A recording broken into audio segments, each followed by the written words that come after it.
Nagy szeretettel köszöntök mindenkit, Petkovics Alexandra vagyok, és a mai vendégem, beszélgető partnerem nem más, mint dr. Szent-Györgyi Barbara, háziorvos, szakorvos, aki emellett teljesítette a Nemzetközi Életmódorvosi Társaság szakvizsgáját. Barbara 2017 óta vezette a korábbi nevén Fehér Oroszlán Egészségfejlesztő Alapítványt, amely mára beépült a magélet rendszerébe. A 2021 áprilisában alakult Magyar Egészségmegőrzési és Életmódorvostani Egyesület elnöke, és a Növényi étrend a teljes életért, illetve az Azt tényleg megeszed című könyv szerzője. Képezte magát az Ajurvéda irányába, jelenleg természetgyógyászati képzésekben vesz részt. Férjével, dr. Szent-Györgyi Horváth Zoltánnal a Magélet és a Magfesztivál megálmodói. Barbi, a legnagyobb szeretettel üdvözöllek, és köszönöm, hogy elfogadtad a meghívásunkat. Köszönöm szépen én is a lehetőséget, és szeretettel köszöntöm a hallgatókat. Itt a bevezető során már emlegettem ugye a magéletet, amely, ha megengeded és ha fogalmazhatok így, ugye férjeddel Zoltánnal a közös gyermeketek, ahol az egészségért, illetve a test, a szellem és a lélek harmóniájáért munkálkodtok nap után. Mesélj kicsit kérlek arról, hogy milyen értékrend mentén és milyen céllal épül a magélet.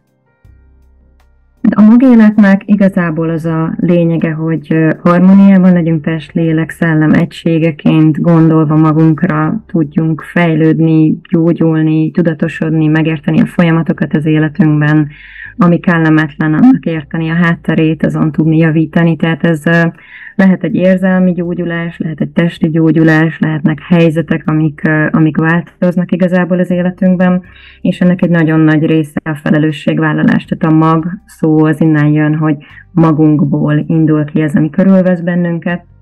Másrészt pedig úgymond a végtelen egységnek is egy szava, úgymond a forrásnak is egy megfelelője lehet a mag, tehát hogy egyek vagyunk mindennel, egyek vagyunk mindenkivel, és hogy magunkból indul az, amit tapasztalunk, úgyhogy röviden ezt próbáltuk megfogalmazni akkor, amikor ezt a nevet adtuk a rendszernek, és hát a másik kérdésed, az mi igen, volt? Ugye maga a cél, illetve ugye maga a cél, ha már így is fogalmazhatok. Igen, valahogy ez a mag, mint olyan, ez valóságosan beleépül szerintem mindannyiunkba, illetve mindannyiunkból kiindul, illetve ugye még erre lettem volna kíváncsi, hogy maga az értékrend és a cél, de abszolút úgy érzem, hogy megválaszoltad a kérdésemet, és így gyorsan reflektálva a gondolatodra, hogy milyen érdekes, ugye én teljesen laikusként állok ezelőtt, természetesen én is járom az önismereti utamat,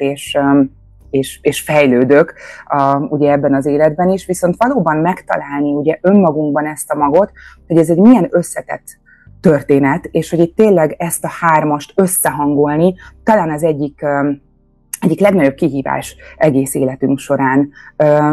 Ezt hogy érted, hogy látod, hogy a magélet kapcsán mik azok az értékek, amik ezt a hármas összehangoltságot tudják támogatni?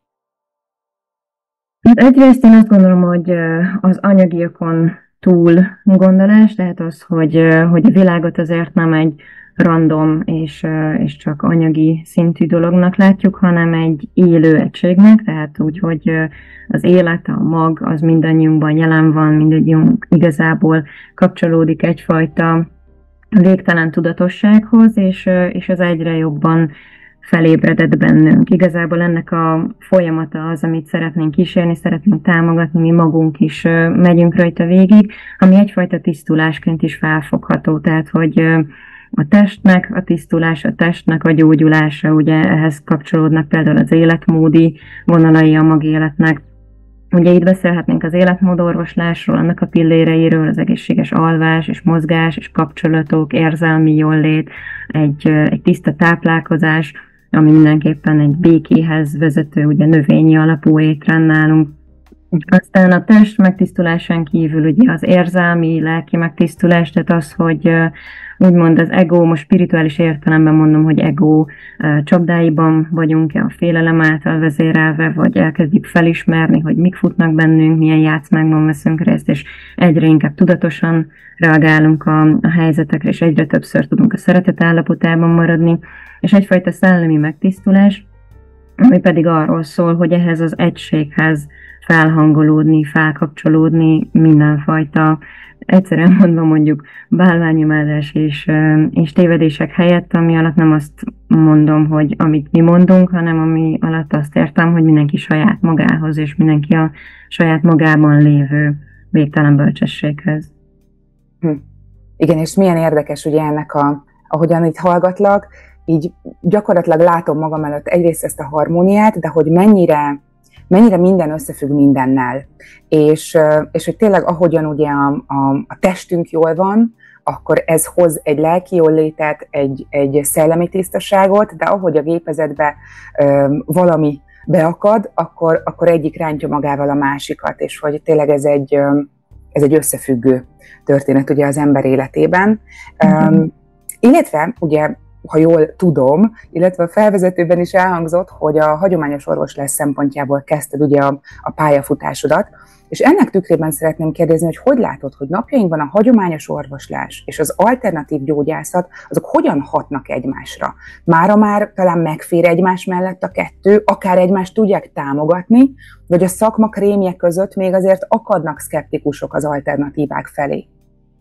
Hát én azt gondolom, hogy egy folyamatban vagyunk, mindenképpen közeledik a két oldal, és ugye az lenne a végcél, hogy mindegyikből az maradjon, ami igazán működik és tiszta, és összekapcsolódjon a kettő. Szerintem még bőven vannak szkeptikusok, és sajnos nem is mindig indokolatlanul.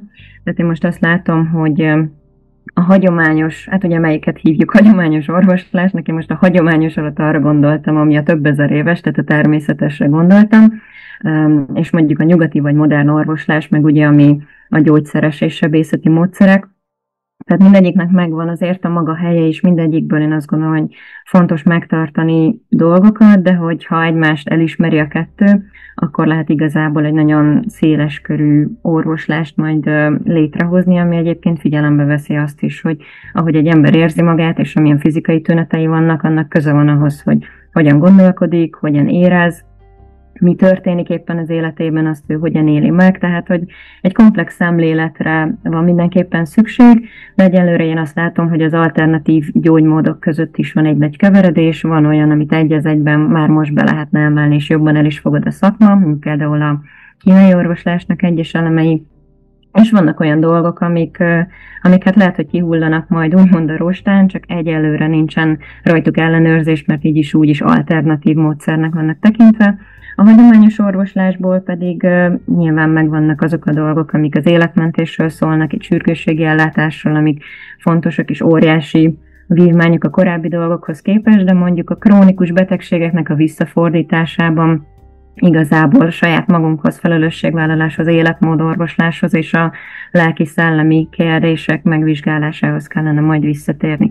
Tehát én azt látom, hogy közeledik a kettő, egyre több kollega van, aki nyit igazából mindegyik irányba.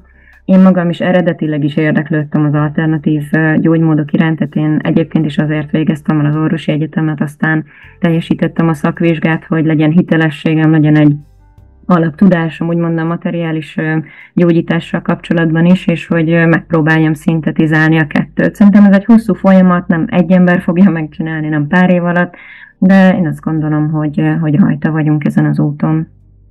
Akár itt is beszélhetünk ugye egy olyan egységről, egy összefogásról, ami érinti ugye az orvosokat, az alternatív gyógyászokat, de egy személyes visszajelzés, hogy én is jó magam tapasztalom, hogy ugye egyre több orvos pártol át, vagy ha nem is pártol át, inkább ötvözi az orvoslást, és itt most igen, ahogy köszönöm a pontosítást, hogy mit is értünk ugye a hagyományos orvoslás alatt, vagy éppen a modern nyugati orvoslás alatt, de hogy ugye ötvözik ezt, illetve én azt gondolom, hogy szükség van olykor az életmentő beavatkozásokra, műtétekre, viszont nyilván, hogyha egyfajta prevencióban gondolkozunk, akkor pedig ezt nagyon erősen meg tudja támogatni az alternatív út, és a kettő együtt összeér, és ahogy elhangzott tőled is, ez valószínűleg nem egy emberes történet, de ugye eljutunk majd oda, hogy ez teljes mértékben jól tudjon együttműködni, amire már nagyon-nagyon komoly példákat is látunk.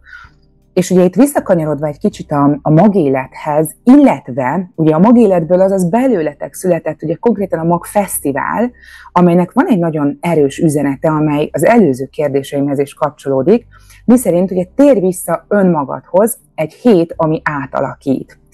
Mit hordoz ez magában? Mit jelent ez személyesen számodra, ez az üzenet? Hát az önmagunkhoz való visszatérésről ugye már beszéltünk, de egyrészt jelenti azt is, hogy a forráshoz, a belső bölcsességhez, a lélekhez, a lelki ismerethez visszatérni, ahelyett, hogy kifelé megfelelés, a kívülről magunkba vett, integrált szabályrendszerek, és ezek szerinti másolásból álló élet, vagy úgymond a mások életét éljük, vagy nem gondoljuk újra azt, hogy mit csinálunk és miért. Tehát én azt látom, hogy nagyon sokan elindultak egy úton, és nem állnak meg rendszeresen végig gondolni, hogy most tényleg azt csinálom, amit a lelkem szeretne, tényleg arra megyek el, azzal élek, ott élek, azzal telik az időm. Tehát én azt gondolom, hogy ennek időről időre érdemes lenne adni egy kis teret, hogy ezt az ember végig gondolja és kapcsolódjon magával, a belső lényével, a lelkiismeretével, mert egyébként nagyon sok betegség, figyelmeztetés, tünet, és én azt gondolom, hogy akár még baleset is az sokszor arról szól, hogy valami magasabb, vagy valami mélyebb, az jelezni szeretne, hogy nem egészen erre akarunk menni igazán belül. Tehát ez az egyik önmagunkhoz visszatérés, hogy mi az, amit a lelkünk igazán szeretne, hogyha hallgatnánk rá és figyelnénk rá, ami egyébként összhangban van a mindenki más lelkével, és mondjuk így a végtelen egyel is. A másik pedig, hogy ami átalakít, egy hét, ami átalakít, az átalakítás alatt is igazából ezt értem, hogy minthogyha egy fölösleges rétegeket lehámoznánk magunkról, amik nem mi vagyunk. Tehát az átalakítás az igazából egy visszatérés ahhoz, akik eredetileg vagyunk, még mielőtt magunkra vettünk volna mindenféle szerepet és elvárást és kifelé megfelelést. Igen, és ugye, ahogy itt említetted ezt az élet megállít, ugye, hogyha arról van szó, és ez talán akkor tud igazán bekövetkezni, ugye, ha ebben a test-lélek-szellem hármasában ugye egyfajta diszharmónia keletkezik, és igen, visszaterel minket az élet arra az útra, ahol, ami igazán ugye a miénk, és amin járni szeretnénk. És ennek kapcsán kérdezném tőled azt, hogy a fesztiválon ugye a magélethez hasonlóan megjelenik ugye ennek a test-szellem-léleknek a hármasa. Ez egy tudatos döntés volt részletekről, vagy egy intuitív megvalósítás keretein belül öleli át a test-lélek-szellem hármasa a fesztivált? Abszolút egy tudatos döntés volt, erről a hármasságról, vagy akár szent hármasságról is elég sokszor beszélünk, és azt, hogy 1, 2, 3, azt nem mindig csak úgy értjük, hogy a szellem, lélek és test, hanem egy úgy is értett harmónia van ebben és az egész útban, hogy legyen idő arra, hogy magunkkal foglalkozunk, legyen idő arra, hogy a társas kapcsolatainkban ugye a szeretet egyre jobban megnyilvánuljon, és legyen idő arra, hogy a környezetünkkel foglalkozunk és azt építjük.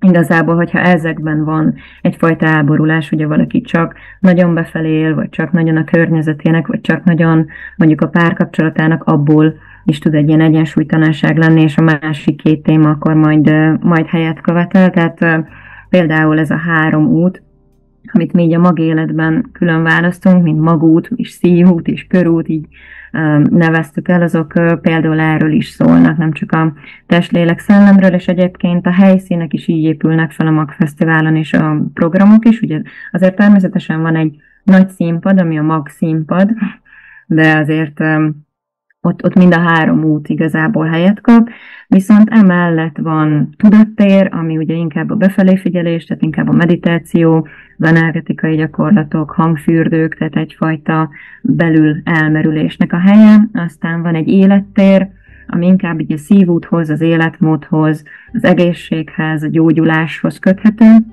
illetve lesz egy ökofalu rész, ami pedig a környezettudatosság, ökotudatosság, fenntarthatóság témaköreire épül, és akkor ezen kívül még egyéb helyszínek, ahol lehet például alkotni, batikolni, gyerekeknek egy felügyelt ökojátszóház, dobtér, úgyhogy jógaliget, szóval más dolgokkal is készülünk, van hátul egy tábortüzes rész, ahol egyébként majd parázsjárást is ki lehet próbálni, meg lesz jegesmerülés, szóval körülbelül 10-11 helyszín az, ami most jelen van, de alapvetően azért a fő pontok e szerint épülnek fel, hogy test, lélek, szellem, magút, szívút, körút, tehát a befelé út, a szeretet útja, és így a környezettel összhang.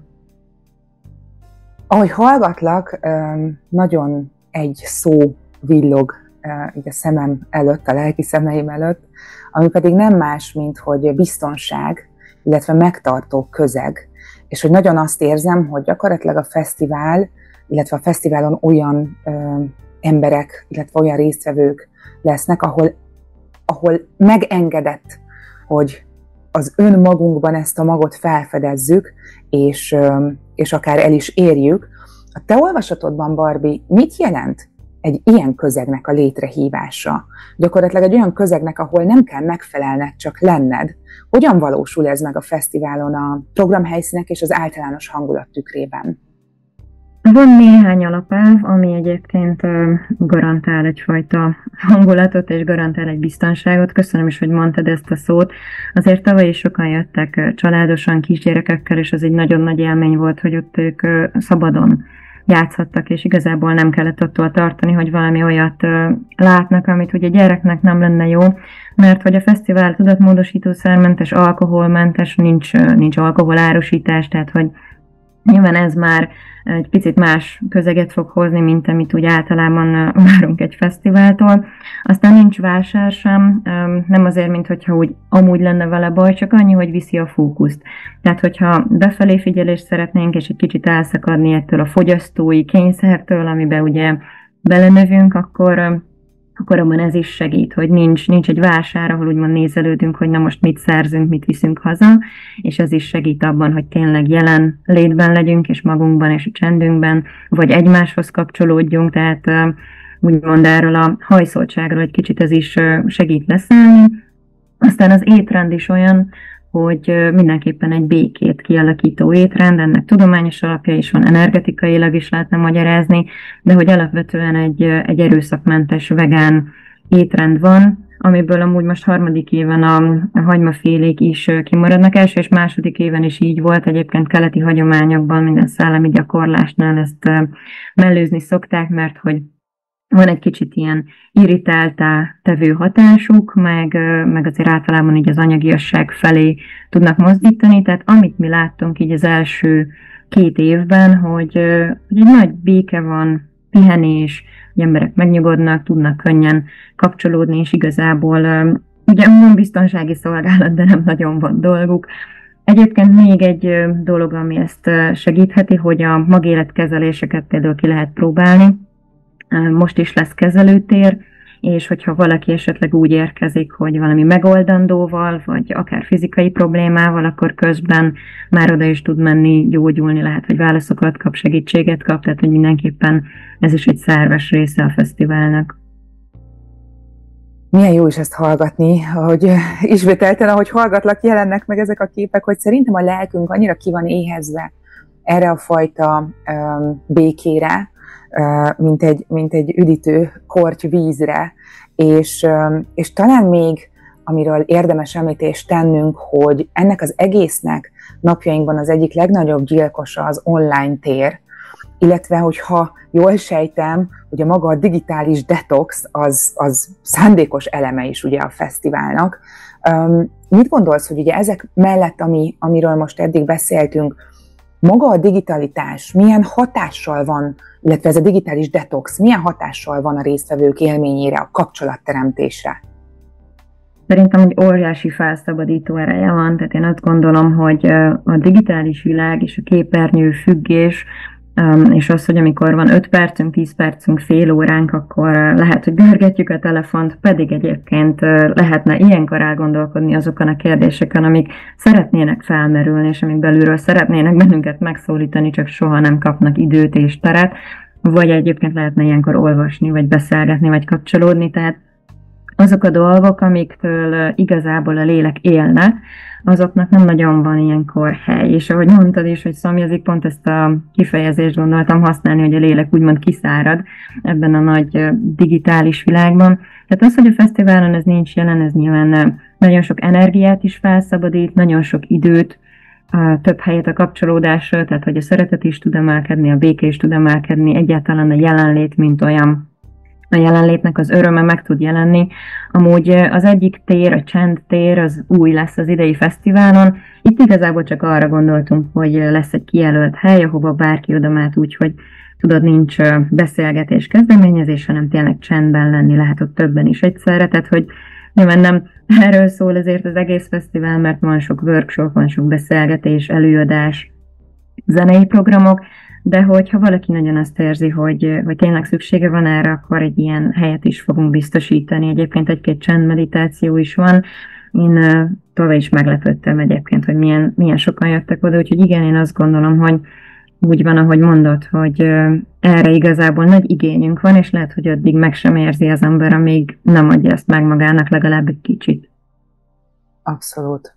Talán nem is tudjuk, hogy mekkora szükségünk van erre, és egy fantasztikus ötletnek tartom, hogy lehetőséget biztosítotok a csendben létre, mert ott születnek olykor az igazán nagy csodák, és ebben az őrült, zajos világban a csendnek sokkal nagyobb értéke lett, mint mondjuk korábban, viszont így, hogy hallgatlak, nem tudok elmenni a kérdés mellett, hogy szakértőként megkérdezzelek arról, hogy általánosságban hogyan vélekedsz a digitális befolyás egészségünkre gyakorolt hatásairól.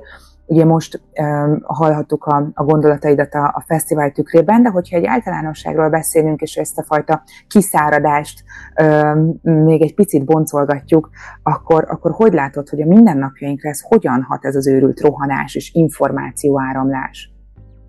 Én azt látom, hogy komoly egészségkárosító hatása van. Tehát, hogyha csak végig gondoljuk az életmód orvoslásnak a pilléreit, ugye az egyik az, hogy függőségek nélkül, függőségektől szabadon létezni, és ezzel jár egyébként egyfajta érzelmi jólét is később, akkor önmagában is hívhatjuk ezt egy addiktív területnek, tehát hogy függőséget okozó terület, és ha már fönt van valamiféle rángató, addiktív jelenség az életünkben, mint ahogy fönt van, az hajlamosít a többi függőségre is egyébként, mert akkor már úgy működik az idegrendszer.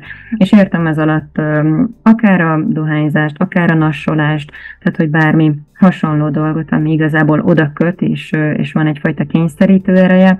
Az, hogy ezzel töltjük az időt, nyilván csökkenti akár a mozgástól, ami megint csak egy egészségmegőrző és depresszió csökkentő, szorongásoldó dolog tudna lenni. Ugye az igazi kapcsolódásoktól is veszi el az időt, és azért azt látjuk, hogy a tudományos kísérletek alapján a társas kapcsolatok határozzák meg legjobban a hosszú távú életminőséget. Tehát volt harvardi tanulmány, idős embereket néztek, hogy mi határozza meg legjobban az egészségüket, és az volt, hogy az elmúlt 30 évben mennyire voltak elégedettek a kapcsolataikkal. És ugye pont ez a digitális világ, ami beszűkíti a kapcsolatoknak a terét, és hát egy sokkal felszínesebb szintre is viszi őket. A stresszkezelésre se nagyon marad idő, és stresszkezelés nélkül pedig az összes szervünk, összes szervrendszerünk nagyobb terhelésnek van kitéve. Tehát, hogyha összességében kellene mondani, ugye az alvást is károsítani fogja, ha nincs olyan mély alvás, nincs olyan regeneráció, se érzelmileg, se fizikailag. Tehát igazából az életmódunk, az egészségünk minden területét érinti, és mindegyiket támadja, hogyha úgy tetszik. Tehát a tudatosságnak egy nagyon jó gyakorlása az, hogy legalább naponta tartunk egy kis digitális detoxot, hogyha valaki nem is tudja azt megtenni, hogy mondjuk egy hétig nem néz rá a telefonjára, de azt akár meg lehet tenni, hogy van egy 3 órás szakasz a napban, amikor nem nézek rá, vagy este 8 után kikapcsolom, tehát hogy legyen egy kis tudatosság abban, hogy visszavesszük a saját időnket, a saját terünket, a saját irányításunkat igazából az életünk és az egészségünk felett. Igen, pont ez a szó fogalmazódott meg bennem is, hogy legyünk jelen az életünkben, és legyünk befolyással a saját életünkre, ugye ne csak ezek az addiktív eszközök irányítsanak bennünket. Nagyon érdekes dolgok hangzottak el, és azt gondolom, hogy nagyon elgondolkodtató, úgyhogy én már most nagyon hálás vagyok, és köszönöm neked ezeket az információkat, mert itt le lesz téve a telefon, és pont egy személyes visszacsatolás erre, az elmúlt hetekben volt nekem is egy egyhetes elvonulásom, és addig nyúltam a telefonhoz, gyakorlatilag átmosta a testemet, meg a lelkemet az energia, ami valóban bennünk van, és hogy néha a rohanó világban ettől elszakadunk, és ez egy borzasztó dolog, úgyhogy tudatosan szükséges az ehhez való visszakapcsolódás, és ha már itt az energia bekerült a képbe, akkor visszakanyarodva a MAG Fesztiválhoz, ugye ott a fesztiválon többször is szerepelsz, akár energiagyógyítóként, vagy ugye meditációs workshopokat is tartasz. Mi az, amit ezeken a workshopokon úgy igazán szeretnél átadni a résztvevőknek? Én azt szeretem megmutatni, hogy ez az energia, ez egy valóságos dolog létezik, tehát hogy meg tudják érezni ennek a hatását, tehát hogy a fizikain túli világgal is lehet kommunikálni, arra is lehet hatással lenni, és az is tud akár gyógyulást, akár érzelmi megkönnyebbülést okozni. Úgyhogy különböző témákra fókuszálva, akár párkapcsolati, vagy szívtér, vagy más egyéb témákban, de hogy egy-egy témára ráfókuszálva, majd valamiféle gyógyulást, megkönnyebbülést idézünk elő energetikailag. Itt változó, hogy mennyire úgymond az én tudatomból jön csak, vagy bevonom azt a hallgatóságot, vagy aki szeretne részt venni. Tavaly például volt olyan, akinél megcsináltam egy energiakezelést, és akkor ő ott el tudta mondani helyszínen, hogy mi történt és mi változott. Tehát, hogy valamennyire, amennyire teljesen új embereknek meg lehet mutatni, meg lehet éreztetni, hogy ez a dolog létezik és valóságos, azt próbáljuk meg ezeken a workshopokon. És az idei évben már ez harmadik alkalommal kerül megrendezésre, ugye maga a fesztivál, igen, itt most valahogy mindig ez a mag körül mozog ez a beszélgetés teljesen jogosan. Mi az, amit idén másként csináltok, mint korábban, vagy van-e olyan, amit az elmúlt évek tanulságaiból leszűrve átalakítottatok az idei évre, akár ugye a workshopok tekintetében, vagy akár ugye, ahogy említetted, hogy megjelent ugye a csendtér.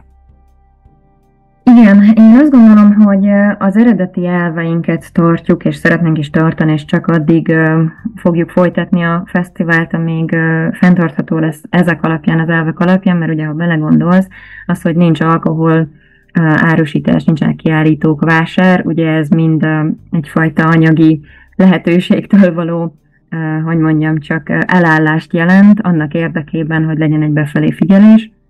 Tehát ugye nem az anyagiak itt a szempont és a fő cél, úgyhogy az eredeti elveket tartjuk. Én azt gondolom, hogy évről évre annyi történik, hogy próbálunk azokhoz még közelebb kerülni. Tehát azt láttuk, hogy például a fenntarthatóság témájában lehetne még egy kicsit fejlődni fesztivál szintjén, úgyhogy abban próbálunk most még előrébb lépni, még több gyakorlati segítséget behozni. Úgy tűnt igen, hogy erre a csendre, erre a pihenésre óriási igény van, ezt többen elmondták a fesztivál végén, hogy most tudtak először pihenni, és megérteni, hogy mi az, hogy pihenek. Tehát, hogy ezért is gondoltuk, hogy akkor ebbe az irányba is lépünk még egy kicsit, úgyhogy én azt gondolom, hogy ami történik, az az, hogy egyrészt növekszik a fesztivál, tehát ha jól emlékszem, akkor most olyan 95 előadónál és 300 valamennyi programnál tartunk. Tehát, hogy mindenképpen van egy növekedés, de közben próbáljuk megtartani egyre jobban azt is, ami alapján elindítottuk ezt az egészet. Nyilván ez nem feltétlenül könnyű, hogy legyen egy növekedés, és közben az eredeti célok és az eredeti értékek egyre inkább megvalósuljanak, de hogy ezen dolgozunk.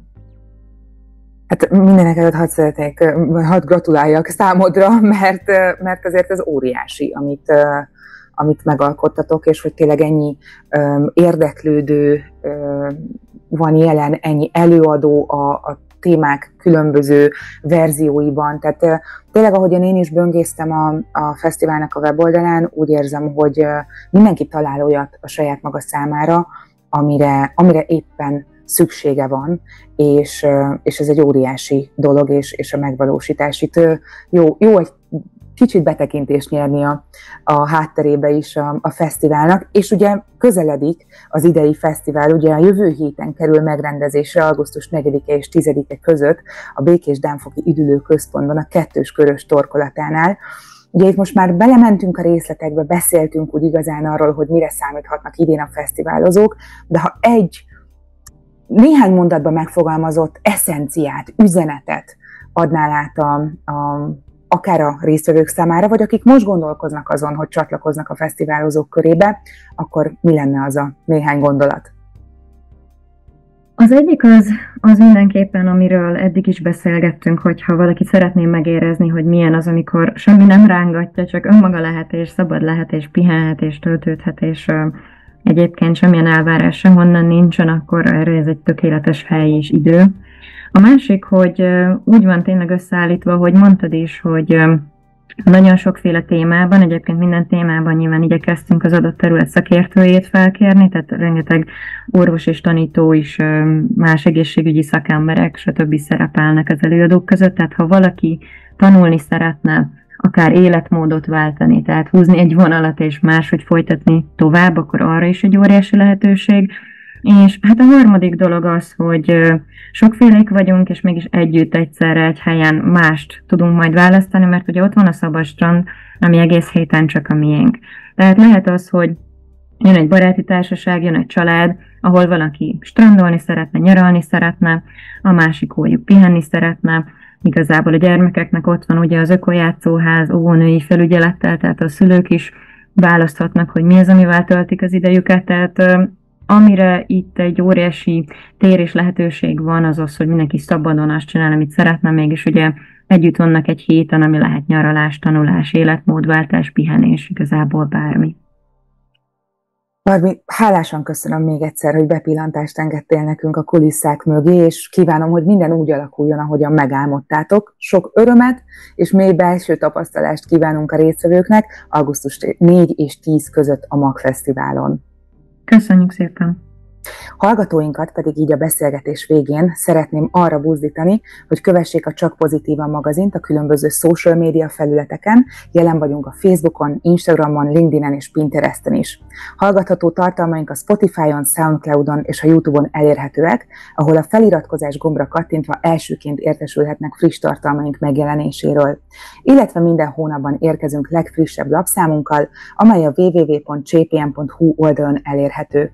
Petkovics Alexandra voltam, köszönöm a figyelmet, találkozunk legközelebb.